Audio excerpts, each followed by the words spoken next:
Hey guys, Plain Jane here. Welcome to another episode of the Plain Jane Show. Today, my guest has been in the military for 20 years. He flew aviation for 13.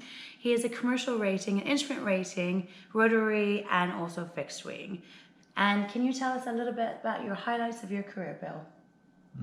Highlights of my career. Yeah. Probably flying a flyover of a football game. Oh, was that in New York or where was that? Yep, that was in New York. Actually, Meadowlands Stadium in New Jersey. Dolphin Jets game. Oh man, so you just flew down. What was your speed? Do you remember? We were flying about 60 knots right over the stadium. Maybe God. maybe 10, 20 feet above the rim of the stadium. Oh my God. Do you remember the aircraft? Yeah, we were in a Blackhawks. A Black Hawk. Yep. So most of your career, you have like 700-800 in Black Hawks, right? Yep. And a couple hundred in fixed wing. Yeah. And you were also deployed in the military, that's correct? Yeah, deployed Afghanistan, Iraq, many different places. Can you name all the ones that you're flying in your deployments? As a pilot, Afghanistan and Iraq, and as a crew member, I also went to Somalia, Macedonia, Bosnia, Kosovo. Man. And so did you ever have any instances in your career where you were actually getting shot at in a Black Hawk or something? One time in Bosnia, we were locked onto by a fighter jet from Serbia. Oh my God. And yeah, that's when I was a crew chief. And as a pilot, yeah, I got shot at with small arms fire in Iraq. Yeah. So what about in Afghanistan? Would you just have to fly really low to get around the heat-seeking missiles? Yep. We would fly what we call NOE, which is Nape of the Earth, which is basically below a certain altitude, usually about below 100 feet, and then you just follow the contour of the Earth. So your altitude was roughly 100 feet? We anywhere from 100 down to like right off the deck, 30 to 50 feet off the deck. And what speed were you going? Officially, we were going probably around 100 knots. I like that officially. That's a good add-in. And you were doing this because the heat-seeking missiles couldn't find you if you're that low? Or they were just shooting on their shoulders? It's harder because you have less exposure time, so it takes longer. They don't have enough time to get their system ready and lock onto you before you're gone. Okay. And so then when you went to Iraq, your tactics changed, is that correct? Yeah, we would fly higher. And why was that? Why would you start We would flying just so high? use our countermeasure systems to defeat the threat. So as a non-military person? We would fly higher to stay away from the bullets. Okay. Stay away from the small arms fire. And then what about the audio? Would you hear anything when your headset if you had a missile coming your way? Yeah, you have a system depending on on what's being shot at you. You would have what we call APR-39, and it gives you a warning. Basically tells you a clock direction and kind of an audio of what the system is that's engaging it. So you're in the Black Hawk and you're flying. What altitude roughly would you think? Depends on the mission, but usually out of small arms fire, so probably above 1,500 feet. Okay, so not terribly high. No. 1,500 feet. 1,500 feet to 5,000 feet, anywhere in there. And then you had your headset on and you would just be like, missile, 9 o'clock.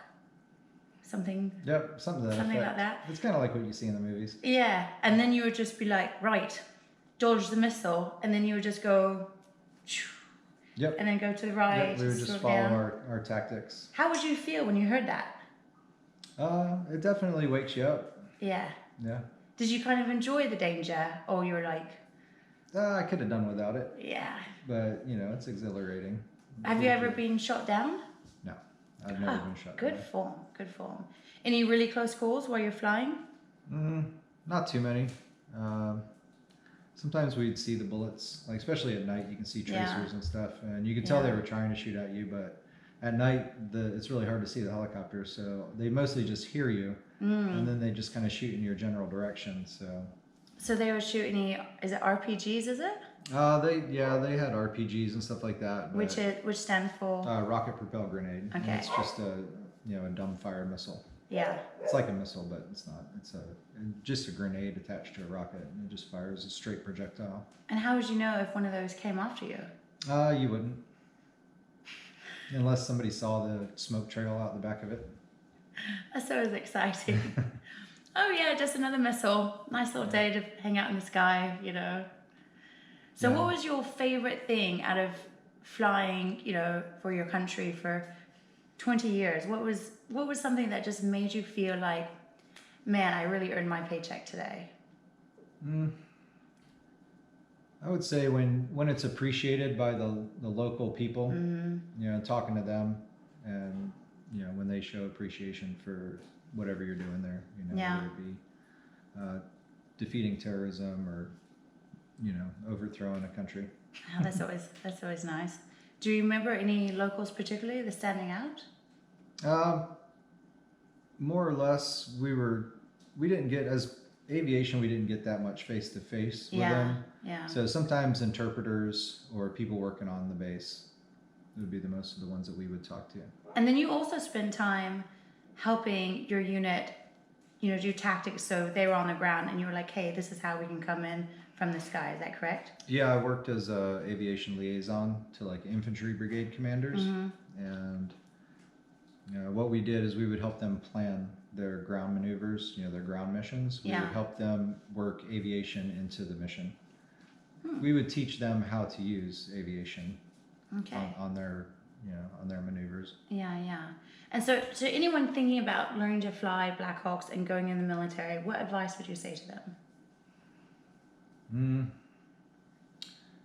If you want to go into the military to fly Black Hawks, basically you need to, if you're going to go enlisted first, then you would want to just try to do everything the best you can, get the highest PT scores, get the best marks in your training, the best grades, get to know people, try to hang out around aviation units. If you're not in an aviation unit, you need to meet some people because you're going to need letters of recommendation and stuff like that for when you put in your warrant officer packet. And would you say it's better to go and get your private pilot license before you apply? It definitely would help. Yeah. Yeah, it helps. Anything like that will help your packet be more attractive to the board. There's like a board of people that look at all the packets for warrant officer candidate school. And so, did you already have your private pilot by the time you went for warrant officer? Yes. Yeah. Yep. I had commercial instrument rating. And then So that was a good little packet to yeah, approve then. that definitely helped my odds of getting selected.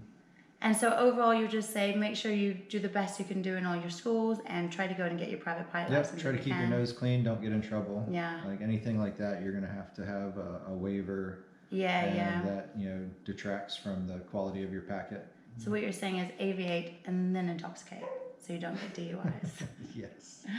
Okay. Yep. All right. Well, hey, thank you very much. I really appreciate you taking the time for this interview. Yep. And if you appreciated this interview, please like and subscribe, and I hope to see you next time. Thanks, guys.